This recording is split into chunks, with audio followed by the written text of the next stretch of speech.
Hello, and thank you for tuning in to HavahSomeStories. I will be your host today, Miss HavahLava.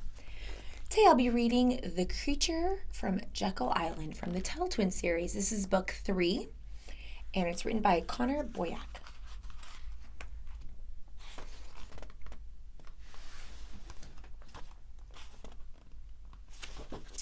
Suit up, kids. It's time to get some liquid gold from our beehives, Mr. Tuttle told Ethan and Emily.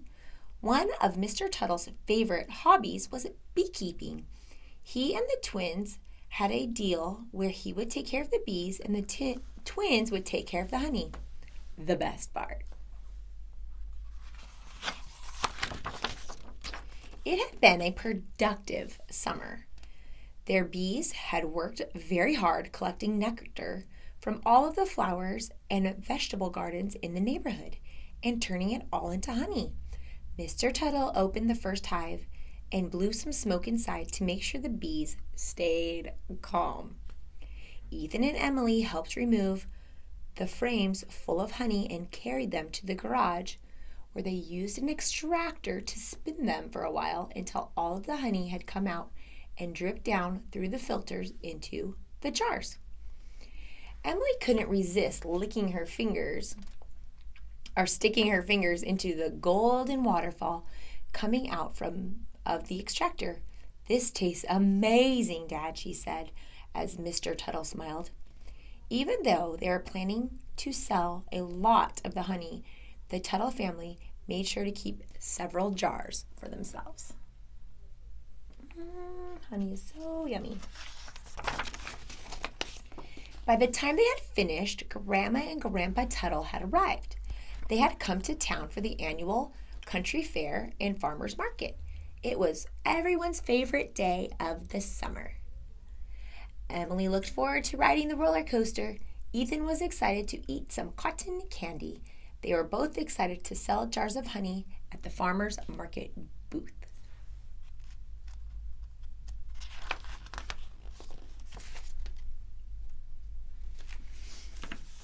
Later that day, Grandma and Grandpa Tuttle surprised the twins with a trip to the movies. Ethan had been begging to see the latest superhero movie at the new theater that showed movies in 3D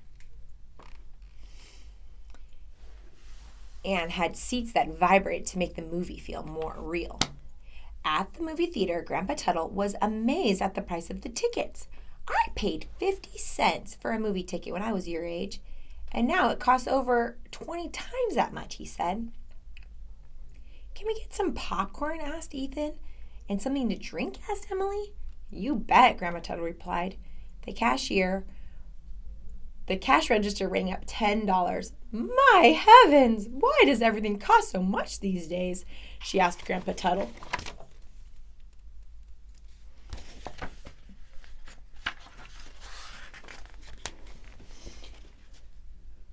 "This night out costs a little more than we had planned," Grandma whispered to Grandpa as they settled into their seats.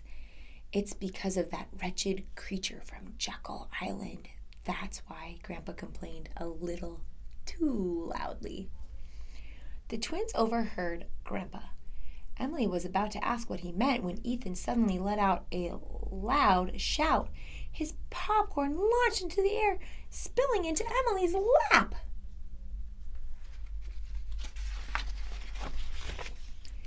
As Emily looked up to see what had startled Ethan, her seat vibrated and she let out a scream of her own. A real mean-looking octopus had suddenly filled the movie screen, and its 3D tentacles seemed to be reaching towards the twins. It was only a preview for another movie, and soon their own movie began. But Ethan and Emily could not forget how startled they were.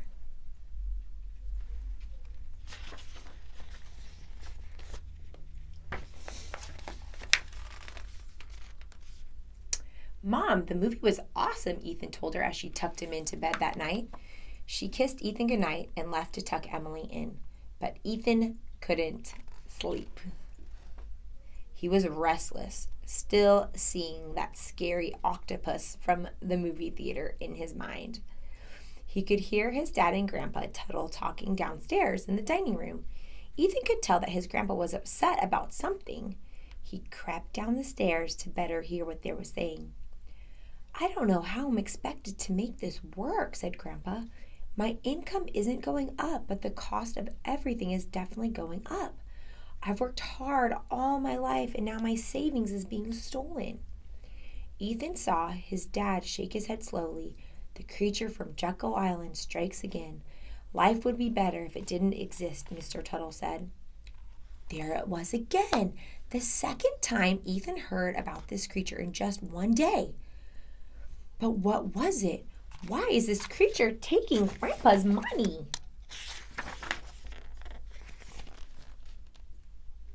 "Wake up," Emily whispered Ethan to his sister in his sister's ear as he shook her.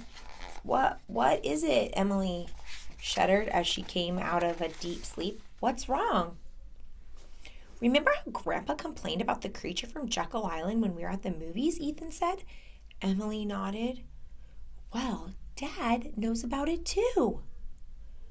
"He just talked about it downstairs. What do you think it is?"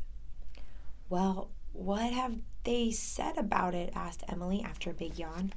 "Grandpa said that the creature is the reason why things cost more than they used to. And just now he was talking about his savings being stolen. Dad blamed it on the creature," Ethan added. "What kind of creature needs money?" "Let's worry about it in the morning," replied Emily. "I need sleep, so I have lots of energy for the roller coaster rides."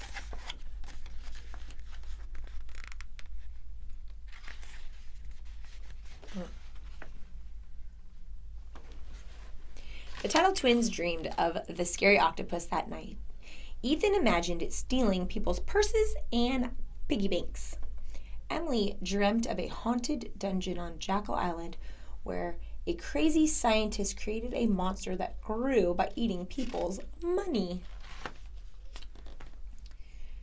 The sun was beaming brightly on the fairgrounds the next morning as the Tuttle family set up their booth and displayed their jars of honey for people to buy. The fair was packed with people. It reminded Emily of the thousands of bees moving around in their hives, busy at work. "Hey, neighbor," said Fred, who was pushing a wheelbarrow of tomato crates to his booth. Fred was the twins' favorite neighbor and a good friend. "It's a great day to be in business, isn't it?" "All of those tomatoes came from your garden?" Ethan asked Fred. "Yep.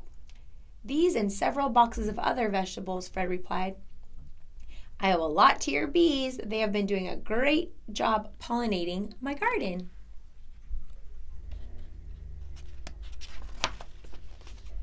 Grandpa and Grandma Tuttle set up their chairs in the shade and settled in to watch Ethan and Emily make some sales.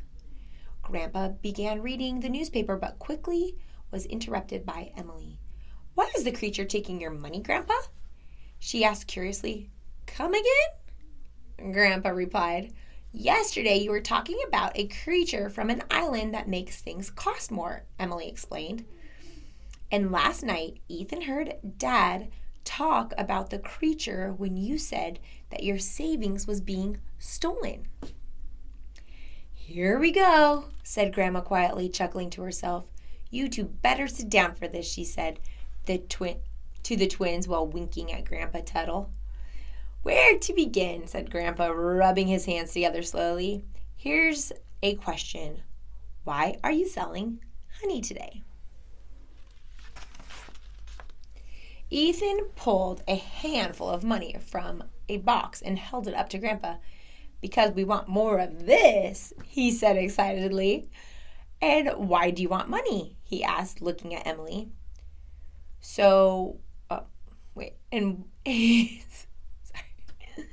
And why do you want money?" he asked, looking at Emily. "You can't eat it or play with it." "So I can ride roller coasters," she replied, pointing to the sky-high ride across the field, "and get some cotton candy," added Ethan. "That money you have is called a medium of exchange. It's something that we can use to trade with."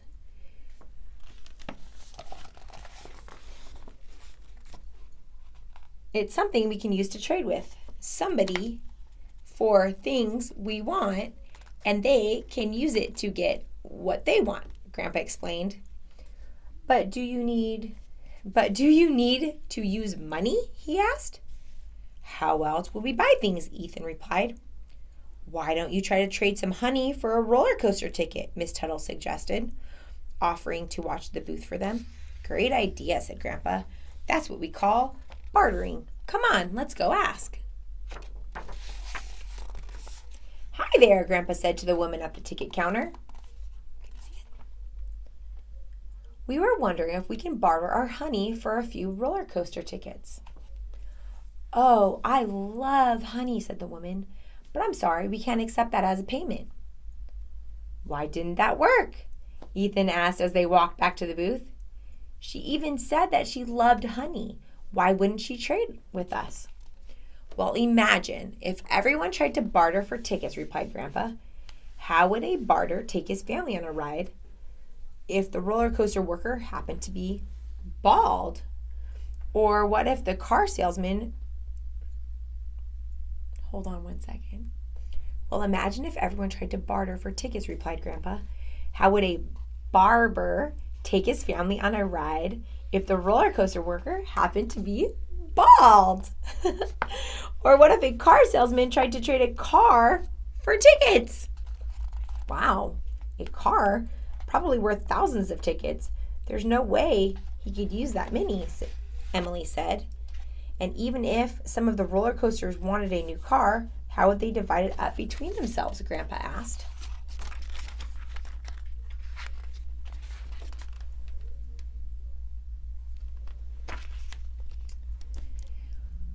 But when we use money, Grandpa continued, we don't have to worry about finding someone else who wants to barter with us.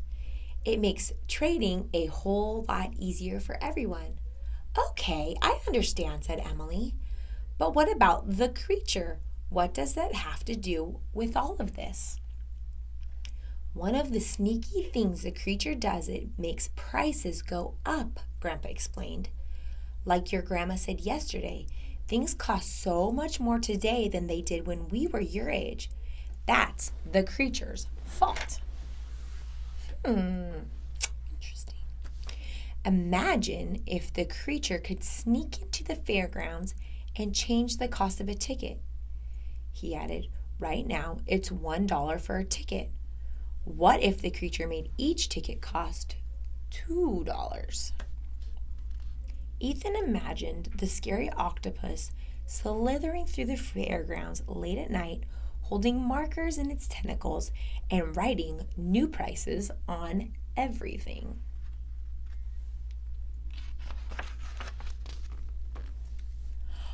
That would be awful, Ethan said. We'd have to sell way more honey to earn more money. But I don't get it. How can a creature raise prices or steal your money? Grandpa waited to answer while the twins sold a jar of honey to a customer for $3. The creature isn't an actual creature, Grandpa explained. I just call it that because it's kind of acts like one. It does bad things, and it usually works in secret so nobody knows what's happening. The creature is really a group of powerful people, some from government who control the laws, and others who are bankers who control the money.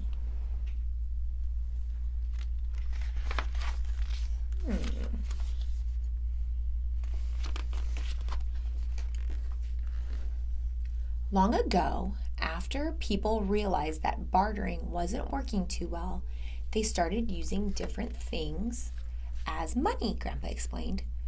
Really interesting stuff, interjected Grandma Tuttle, like seashells, barley, or rice. Imagine having to carry around a pocket of rice to pay for things at the store. After that, people used gold and silver, right? Asked Emily. Dad has lots of gold and silver coins he saves. Yes, those metals were used as money because they aren't easy to find in the earth. They are very rare. They can also be melted and made into small coins if you need to spend a smaller amount, Grandpa replied. That's why almost everyone accepted gold and silver for thousands of years, he said. Those coins are a great medium of exchange. But over time, bad people began acting like the sneaky creature and stealing some of the metal.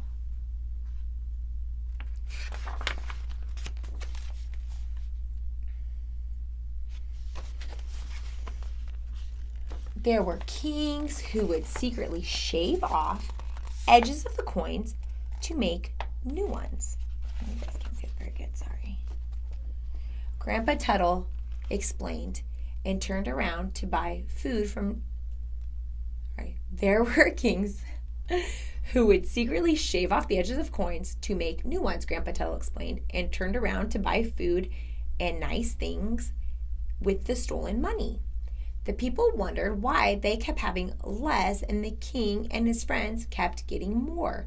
It's because they were cheating by making new money.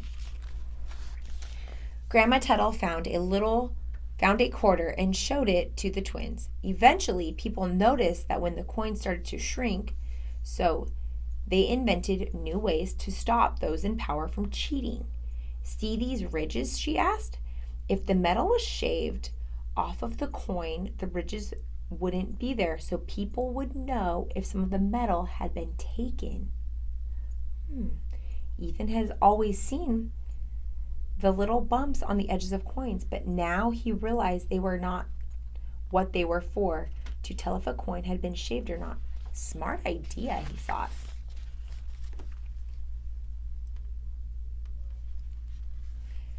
But it didn't stop there, Grandpa said. No, powerful people continued to find sneakier ways to make new money and steal from hard-working people until finally they hatched the trickiest scheme of all time.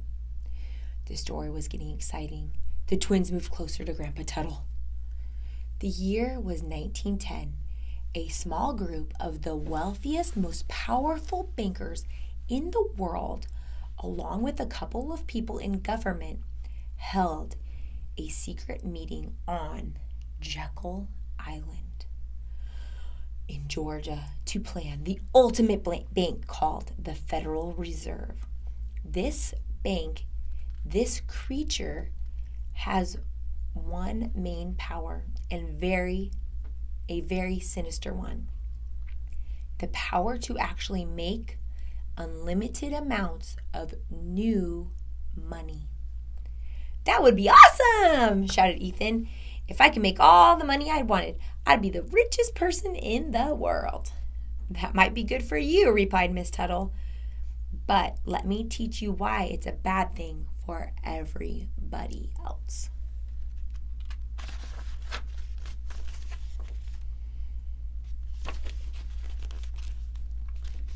Let's use that cotton candy you wanted as an example, she said to Ethan. Imagine if you were the only one left for sale. I can pay $1 for it, but you created lots of new money, so you can pay $5 for it. Which of us do you think the vendor will sell the cotton candy to? He'll definitely want the $5 from me, Ethan replied. That's right. And when this happens again and again, at all of the places your new money is spent, prices start to go up everywhere. The people that get your new money first can buy things before the prices go up. But the people who don't get the new money can't buy as much anymore. Eventually, everybody's money is worth less, Miss Tuttle added. It's called inflation. Well then, I'd have to make even more new money, Ethan said jokingly. You're a sneaky one, aren't you? Grandpa Tuttle said playfully. That's why I mentioned the creature last night when Grandpa said his savings were being stolen, Mr. Tuttle said. Grandpa is retired and he's not earning new money, so the money he had saved up is becoming worthless every time the Federal Reserve makes new money. Emily imagined the creature grabbing poor Grandpa and turning him upside down and shaking out his pockets. Aww.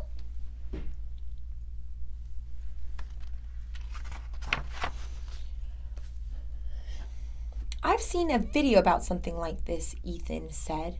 It happened in Germany, right? Oh, yes, Grandpa replied. After World War I, people would have to bring a wheelbarrow full of money just to pay for a single meal. The creature in that country had created so much new money that it became worth a little more than paper it was printed on. Check this out, Mr. Tuttle said, pulling a piece of paper money from his wallet and handing it to the twins. This was printed in the country of Zimbabwe. Right there.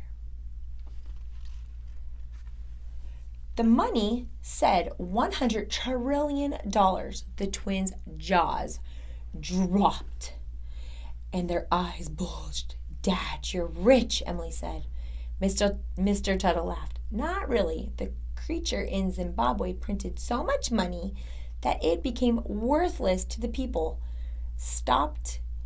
The people stopped using it. It sounds like a lot of money, but that's the point. There's so much money being made that it couldn't actually buy very many things.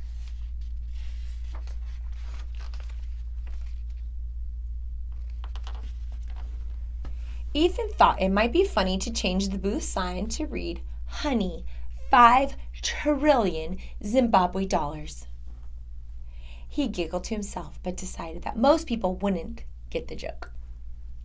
Thankfully, tickets for the roller coaster were still $1 each, and Miss Tuttle and Grandma offered to watch the booth while everyone went for a ride, rather than trying to barter with honey or pay with Zimbabwe dollars.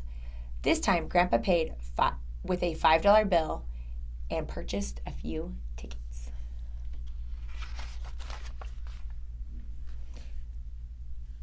Making money isn't even the worst part, Mr. Tuttle stated as they got in line. The bankers who met at Jekyll Island had friends in the government who helped pass laws that forced everyone to use the new money from the Federal Reserve. When the government makes everyone use a certain kind of money for trade, it's called fiat currency. Because everyone needs a medium of exchange to buy things, having to use the creature's fiat currency gives the creature control over people and can even trick people into buying new things that they normally wouldn't buy, Mr. Tuttle added. Emily was doubtful. How can you trick people into buying something, she asked.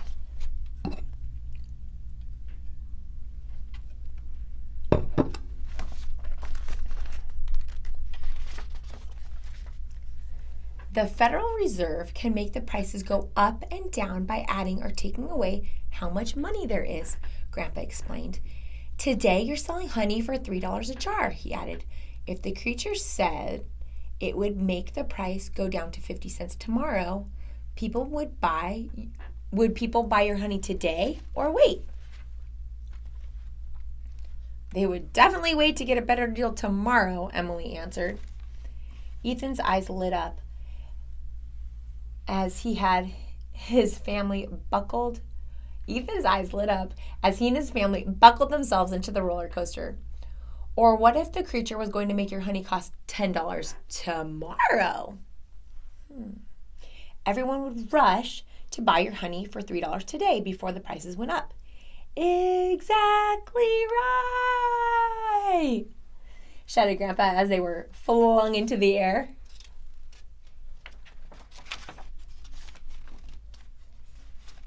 That sounds like what happened to our neighbors, said Mr. Tuttle at the end of the ride. A few years ago, the Federal Reserve made the price of homes go down, so they brought several more homes to rent to others. Then it made prices go up, so people who needed to sell their homes couldn't find any buyers. They ended up losing all the homes they had bought, including their own.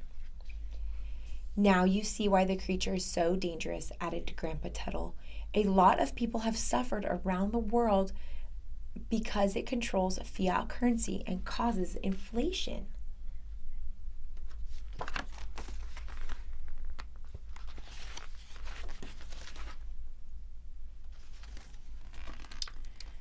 After they returned to the family's booth, Ethan began doodling on some paper and began drawing a rich man wearing an octopus costume. Suddenly, the creature didn't seem so scary anymore. It was just another person, or really a group of people trying to control everybody and take their wealth by inflating the money. Emily grabbed the paper and crumbled it up and threw it in the trash. There, I got rid of the creature. If only it were that easy, chuckled their dad. Unfortunately, there's not much any one person can do. The only way to beat the creature is to teach more people about it and get the government to change the laws that require us to use the creature's fiat currency. If people could choose what money to use, the creature would lose a lot of its power, concluded Grandpa Tuttle.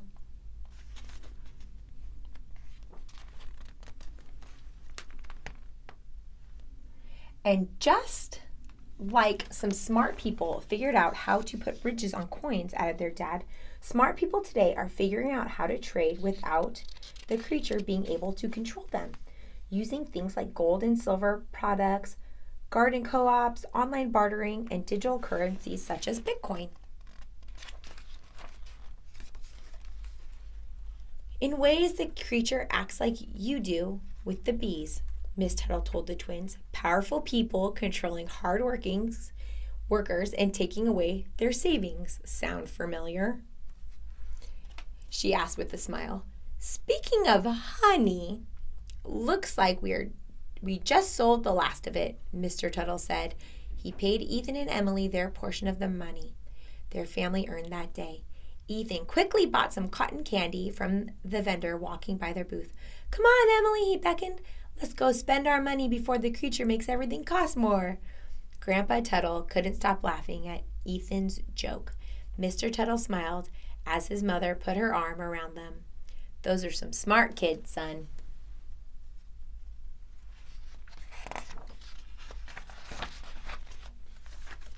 The end.